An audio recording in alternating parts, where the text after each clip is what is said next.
Hello everyone, welcome to Avlokan IAS. So, here we are gonna deal with prelims history preparation. ठीक है, इसमें आपको अब तक का ओवरव्यू भी बताएंगे कि पिछले 10 ईयर्स में कैसे हिस्ट्री के क्वेश्चन आए हैं, कहाँ से आए हैं. And to be honest, we are just going to address the elephant in the room because the thing is this is the I'll say most tough subject that is being asked by UPSC. Tough not because of its vast syllabus, but tough because of the nature of the question that UPSC has been asking. 2024 में fairly easy to moderate questions थे इससे, but वही बाकी literature वगैरह का अगर आप छोड़ दो तो 10 में से 7 क्वेश्चन 6 क्वेश्चन ऐसे थे जो आप कर पा रहे थे. ठीक है, बट ओवर द ईयर्स जो ट्रेंड सेट हुआ है हिस्ट्री के क्वेश्चंस का specially, that is not very much appreciated by the aspirants because किसी को नहीं पता कहाँ से आ रहा है. तो जनरली लोग क्या है, ये पार्ट जो है छोड़ के जाते हैं. बट आई सजेस्ट कि देखो, छोड़ के मत जाओ.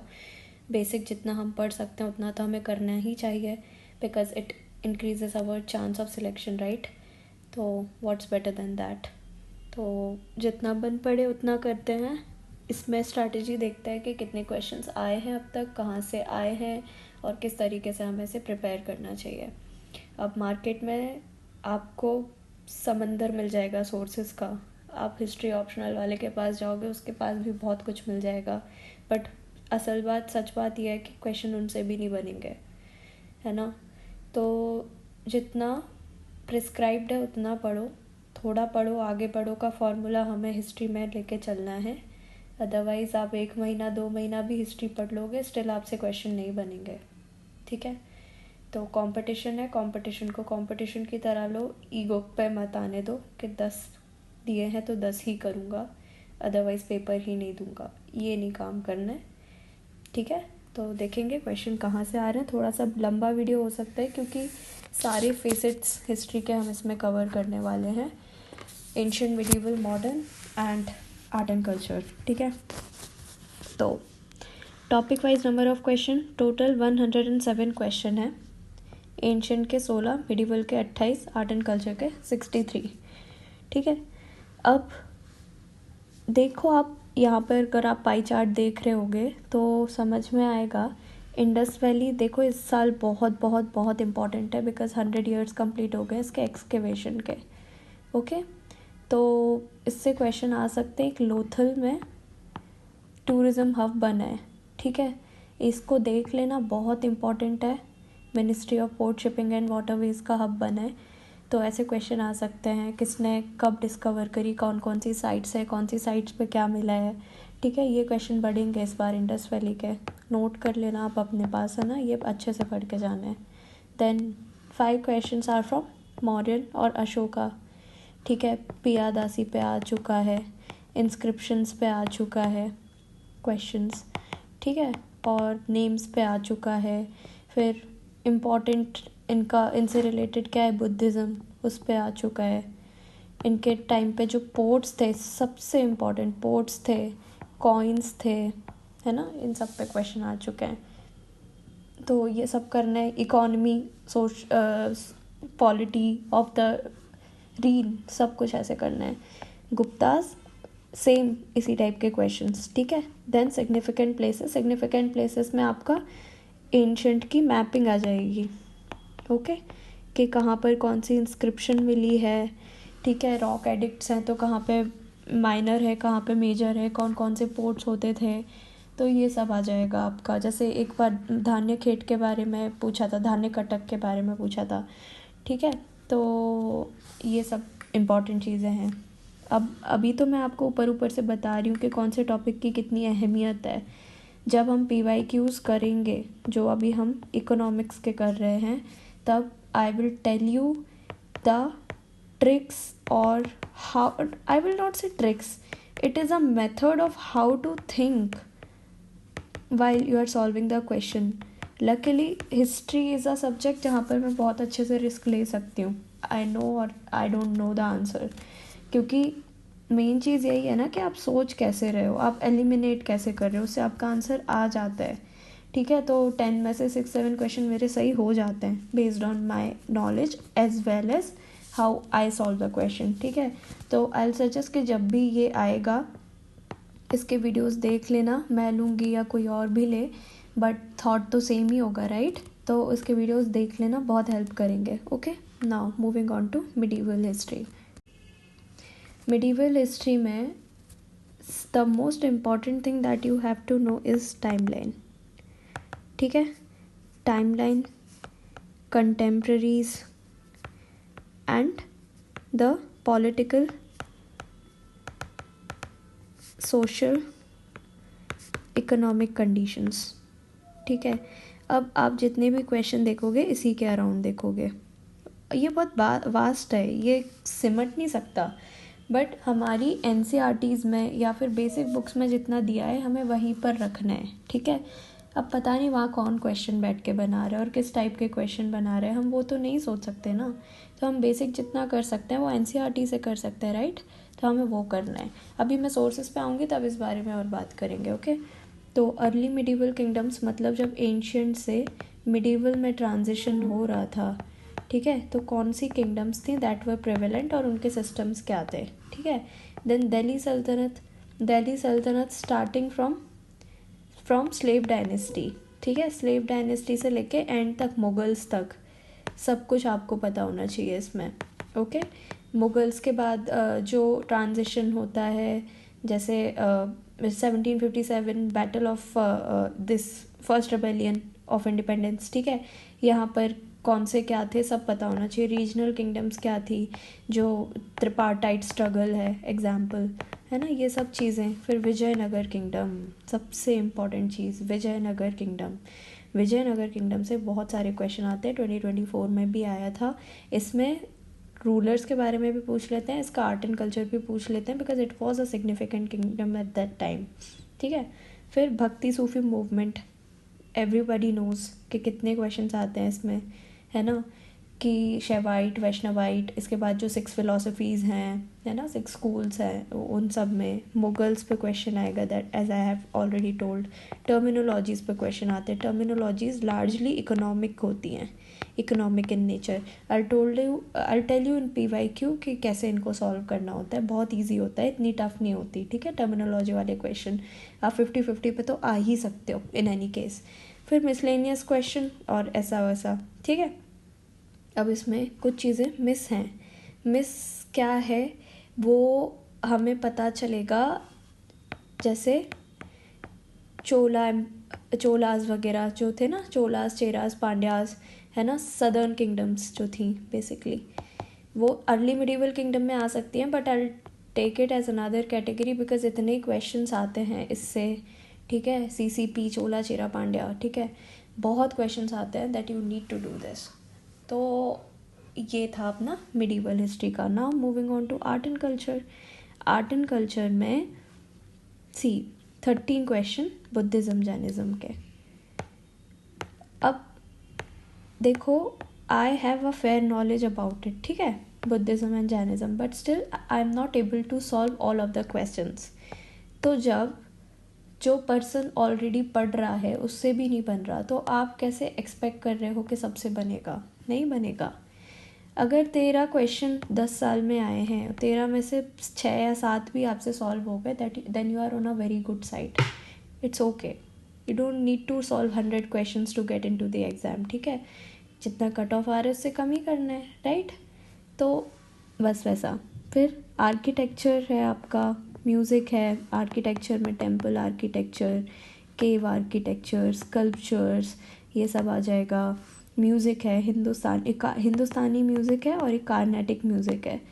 इसके में निटी ग्रिटी में जाना पड़ेगा, थोड़ा पढ़ना पड़ेगा, इसके इंस्ट्रूमेंट्स कौन कौन से हैं वो सब, डांस अलग अलग पार्ट्स के, पेंटिंग्स अलग अलग पार्ट्स की, literature, important places, philosophy, I have already told this is important, जो षड दर्शन वाला पार्ट है ना वो अच्छे से पढ़ लेना, शंकराचार्य और जितने भी हैं रामार्जुनाचार्य, सांख्य स्कूल, वैदिक स्कूल, जो भी है वो सब पढ़ना पड़ेगा। और मिसलेनियस मतलब आपके करंट अफेयर्स से आ रहे हैं, ठीक है, जो जैसे मैं बता रही हूँ 100th एनिवर्सरी है, जैसे इस बार वो इम्पॉर्टेंट हो जाता है वाईकॉम सत्याग्रह, ठीक है, तो ये सब चीज़ें हैं वो यहाँ से आ रही हैं। ओके, अब देखेंगे डिफ़िकल्टी लेवल एनालिसिस, ठीक है, कि कहाँ से कितने टफ़ क्वेश्चंस पूछे जा रहे हैं। अब बहुत बड़ी मिथ है कि ये सब्जेक्ट तो किसी से नहीं बनेगा, ये सब्जेक्ट तो छोड़ के जाना चाहिए। ऐसा नहीं है, मैं कहूँगी कि इसका जो आपको रेट है ना, सक्सेस रेट, वो कम है। वो कम इसलिए क्योंकि क्वेश्चंस जो है वो बहुत अजीब तरीके से पूछे जा रहे हैं, ठीक है, but still will see. Ancient में अगर 2 क्वेश्चन ईजी थे, मिडिवल का 1 क्वेश्चन ईजी था, आर्ट एंड कल्चर के 8 क्वेश्चन, फिर 5-5-23, ठीक है, मीडियम कैटेगरी में, देन डिफ़िकल्ट में 9-22-32। वी नो कि ये वाले जो क्वेश्चन है ना वो नहीं बनते लोगों से, ठीक है, या तो आप तुक्का लगा के जाते हो ऐसे क्वेश्चंस में, या तो आप इनको छोड़ के जाते हो, राइट। तो बेटर यही है ना कि या हम आधा ऐसा करें, आधा छोड़ दिया, आधा तुक्का लगाया, 50-50। ये तुक्का लगाना इसका मतलब होता है स्मार्ट गैस करने से, कुछ भी आंखें बंद करके नहीं लगाना, और आधा छोड़ दिया तो नेगेटिव में तो नहीं जाएगा ना आपका, या तो ज़ीरो हो जाएगा, है ना। तो इस तरीके से हमें इसमें डिविजन्स करने पड़ेंगे। बिल्कुल आप पे है, आपको करना है तो करो, नहीं करना है तो कोई बात नहीं, सब्जेक्ट की preparation. But I am telling कि यही जो कुछ क्वेश्चंस होते हैं ना जहाँ आपका लक काम कर जाता है, यही आपको सिलेक्शन दिला देता है, तो छोड़ना नहीं है। इसलिए मैं कह रही हूँ आप थोड़ा भी पढ़ोगे ना तो आइडिया रहेगा, कहीं ना कहीं से आंसर ले आओगे। ओके, तो this is the difficulty level analysis. Questions आ कहाँ से रहे हैं, ठीक है, एसेंशियल मटेरियल से आपके ये रेशियो है 7-16-18, essential material like basic books, ठीक है, मतलब क्या हो गया आपका NCERT या फिर जो भी कोचिंग का मटेरियल है जो भी मार्केट में आपको इजीली अवेलेबल हो जाता है, ठीक है। फिर रेफरेंस मटेरियल 3-5-12 रेशियो इससे तो कम ही है ना, ये ज़्यादा है आपका। अगर इसमें से भी आपका एसेंशियल मटेरियल से भी हो गया तो भी आपका काम बन जाएगा, है ना। फिर न्यूज़, करंट अफेयर्स, एंशंट में तो ज़्यादा होता नहीं है, मिडिवल, आर्ट एंड कल्चर में सबसे ज़्यादा करंट अफेयर्स से एक क्वेश्चन आता है। तो जैसे जो भी मंथलीज आती हैं, PT 365 आती हैं, या फिर डिफरेंट कोचिंग इंस्टीट्यूट्स की आती हैं, वो पढ़ लो, उससे काम हो जाएगा। जैसे मैंने ऊपर बताया लोथल का, है ना, अब है तो वो एंशंट हिस्ट्री का पार्ट, बट स्टिल न्यूज़ में है ना, तो you can not count it कि वो कहाँ से पूछ लिया, ऐसा नहीं होता। You need to be aware about your surroundings, okay, इसीलिए वो पूछा जाता है। फिर रैंडम रीड से ये है आपका रेशियो, तो ओवर एंड ऑल सबसे ज़्यादा तो आप क्वेश्चन यहीं से रहे ना, तो what is the problem, why people are not able to do this, because of this अफवाह इन द मार्केट दैट होता ही नहीं है, सब होता है, ऐसा कुछ नहीं है जो नहीं होता, बेवकूफ़ नहीं है वहाँ क्वेश्चन बनाने वाले, ठीक है। तो हमें अपना लेवरेज यहाँ लेना है, हमें यहाँ पे स्कोर करना है, बाकी सब काम अपने आप हो जाएगा, ओके। अब देखते हैं कि हमें डील किस तरीके से करना है ऐसे क्वेश्चंस को UPSC एग्जामिनेशन में। अब मैंने जैसे आपको पहले बोला PYQs तो मैं करा दूँगी, बट अब कुछ लोग हैं जिनके पास वो भी टाइम नहीं है कि PYQs करें, तो आई एम जस्ट टेलिंग कि एक बार पैटर्न तो देख लो, कुछ नहीं तो पैटर्न तो देखना इंपॉर्टेंट है, अदरवाइज़ कैसे ही करोगे, ठीक है। तो changes in various options and limitations on elimination techniques, students should prioritize intentional and observational acquisition of knowledge over superficial studying। इसका मतलब क्या है, जैसे मैंने अभी आपको ऊपर बोला था कि I do fairly good answers in history, the reason is this observational acquisition of knowledge. I am aware कि अगर 4 ऑप्शन दिए आंसर यहीं पे है, ठीक है, I just need to analyze के व्हाट्स बीनीथ द ऑप्शन, है ना। अगर आपको टाइमलाइन आती है, अगर आपको पेरिफेरल नॉलेज भी है ना, तो भी आप कर लेते हो बहुत सारे क्वेश्चन। अब बहुत ज़्यादा स्टैटिक जैसे लिटरेचर, ये बुक किसने लिखी, वो बात अलग है, बट बहुत सारे क्वेश्चन हैं ऐसे कि आप कर लेते हो, ओके। हम वो सब PYQs में देखेंगे. Analyze previous year question paper to identify trends and patterns everybody knows. Then interdisciplinary approach चाहिए, integrating knowledge from various subjects such as history, geography, economics and current affairs to understand complex topic thoroughly. अब देखो, जैसे हम पढ़ते हैं कि मौर्यन जो administration था, मौर्यन एडमिनिस्ट्रेशन में डिफरेंट टाइप के डिपार्टमेंट्स होते थे, ऐसा होता था वैसा होता था, ठीक है. अब कोई क्वेश्चन आया, उसमें बोला कि there was the prevalence of spies in the Mauryan administration, ठीक है. अब हमें पता था कि स्टेट का कंट्रोल काफ़ी होता है, ठीक है, बट डिसेंट्रलाइज्ड है, बट स्टिल कंट्रोल काफ़ी है, और बहुत बड़ा एम्पायर है Mauryan empire. Then we also know उनके अर्थशास्त्र क्या है, ठीक है, किसका दिमाग था, चाणक्य का था. अब अगर ये हमें पेरिफेरल नॉलेज है ना, तो एक बार को हम 50-50 पे आ सकते हैं कि भाई स्पाइस तो होते होंगे, ऐसा तो है नहीं तो इन्फॉर्मेशन कहाँ से आती होगी, स्पाइस तो होते ही होंगे, तो हम वो सही कर देंगे. This is the thing. अब जैसे मैं कह रही हूँ कि जो टर्म वाले क्वेश्चंस आते हैं they are largely based on economics, ठीक है. पर अब जैसे वाटर किरुटल का क्वेश्चन आया था कहाँ पर 2023 में. अब ये किसी को नहीं पता था वाटर किरुटल क्या होता है, ठीक है, but the options were given in such a way that if you had think logically आप आंसर पे आ सकते थे वाटर किरुटल क्या होता है, क्योंकि उस टाइम पे संथारा न्यूज़ में थी, ठीक है. संथारा क्या था, जैनिज़्म में एक प्रैक्टिस है कि वो मतलब वॉलंटरीली डाइंग की प्रैक्टिस है बेसिकली, ठीक है, कि वो वॉलंटरीली जल अन्न का सबका त्याग कर देते हैं एंड व्हेन दे थिंक कि हमारा अंतिम समय पास में आने वाला है, एंड दे कॉन्शियसली जैसे समाधि होती है ना, वैसे समाधि ले लेते हैं. That was संथारा. अब ऑप्शन में अगर आप पढ़ते एक कि जो किंग कभी बैटल हार गया हो, they do some type of suicide, ठीक है, तो इसको आप इससे कनेक्ट कर सकते थे. मैंने किया था, I got positive in that marks, ठीक है. तो ऐसे हमें पेरिफेरल नॉलेज से खेलना पड़ता है. फिर allocate sufficient time for the revision and review of concepts.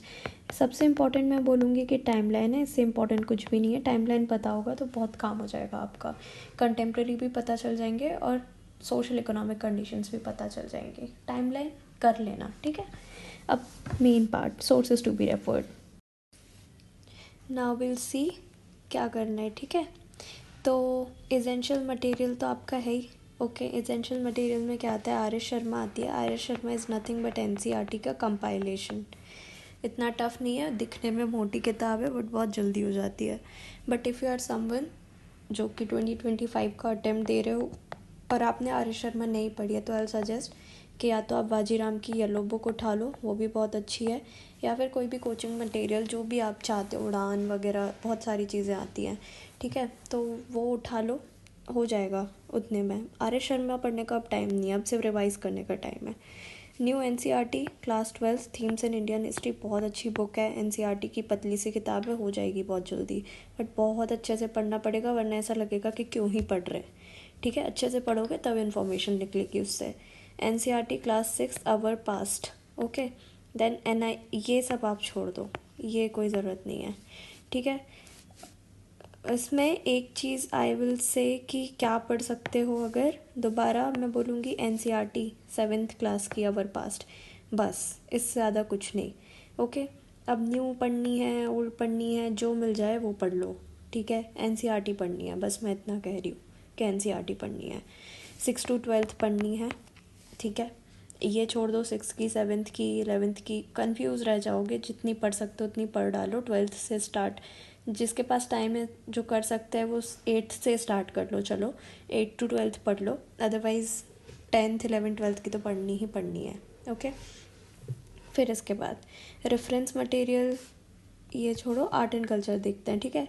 Art and culture के लिए मैं बोलूँगी सबसे पहले क्लास 11th की NCERT is must. Class 11th की NCERT आपको पढ़नी ही है. NCERT themes in Indian history part 2 ये पढ़नी ही है, ओके. फिर an introduction to Indian art ये पढ़नी है. ये तीनों आपकी NCERT ही हैं, ठीक है. अदरवाइज़ ये भी नहीं पढ़ सकते. तो एक मोटी सी किताब आती है, पता हो अगर किसी को, Nitin Singhania, art and culture की, ठीक है. नितिन सिंघानिया, बहुत मोटी किताब है, सिलेक्टिव रीडिंग देनी है उसकी। अब ये जो हिस्ट्री है ना, हिस्ट्री का पार्ट हमारे चैनल पर भी क्रैश कोर्स चल रहा है। अगर आप प्लेलिस्ट में जाओगे तो आपको वो क्रैश कोर्स मिल जाएगा। काफ़ी अच्छी फैकल्टी है हमारी हिस्ट्री की। The person who himself has been studying history in his optional, ठीक है। तो ये बहुत अच्छा हो जाएगा। क्रैश कोर्स में जाओ, वीडियो देख लो, बहुत काम आपका हो जाएगा, समझ में आ जाएगा कि पढ़ना कैसे है। ओके, देन न्यूज़पेपर अगेन, अब मैं बार बार रिपीट नहीं करूँगी न्यूज़पेपर का importance, you know how important it is, ठीक है। रेफरेंस मटेरियल में क्या आता है? कुछ नहीं आता है। ये बस तमिलनाडु बोर्ड की जो हिस्ट्री की बुक है वो देख लो, इसमें से क्वेश्चन डायरेक्ट बन जाते हैं, अदरवाइज़ कुछ इंपॉर्टेंट नहीं है इसमें, ठीक है। सिर्फ तमिलनाडु बोर्ड की हिस्ट्री। अब जो 26 में अटैम्प्ट देने वाले हैं वो तो पढ़ ही लेना, और जो 25 में देने वाले हैं, जैसा मैं कह रही हूँ, इतने सब के पीछे मत जाओ। किसी भी कोचिंग का कंपाइलेशन उठाओ and read it thoroughly, 2-3 bar revise कर लेना, बात ख़त्म है आपकी, ठीक है। बस ये था आपका ओवरऑल हिस्ट्री का एनालिसिस, ठीक है, कि कैसे क्या करना है। अब इसके बाद जो PYQ है उसके वीडियो अपलोड कर दिए जाएंगे, और क्रैश कोर्स जो है हिस्ट्री का वो हमारे चैनल पे है ही, तो प्लीज़ फ़ायदा उठाओ उसका, देखो, है ना। अपना खुद का गेन करो, खुद का भला करो। 10 चीज़ें पढ़ने से अच्छा एक चीज़ को 10 बार पढ़ लो, ठीक है, तो याद हो जाएगी, क्वेश्चन सही हो जाएंगे, बस दैट्स इट। इसके अलावा कोई भी और अच्छा रेफरेंस मटेरियल हमें मिलता है तो वो आपको चैनल पे प्रोवाइड कर दिया जाएगा। और चैनल पे नोटिफिकेशंस आप देख लेना, otherwise you can also touch the ring icon, है ना, बेल आइकन पे आप टच करोगे आपको नोटिफिकेशंस भी मिल जाएंगे। बाकी like and share if you think it is worth, और जो भी डाउट्स हो you can write in the comment section below, we will reply to your query. And जिसको भी मेंटरशिप इश्यूज़ हैं या फिर पता नहीं चल रहा कहाँ से प्रिपरेशन स्टार्ट करनी है, they can also call us, contact us at the WhatsApp number given below. Our team will contact them and we are ready to help you, but you need to be a little, you know, आपको भी थोड़ा trust करना पड़ेगा हम पे, तभी जाके हम आपके लिए कुछ कर पाएंगे, राइट। सो हमें मौका दीजिए and we will not let you down, okay. Thank you and have a good day ahead.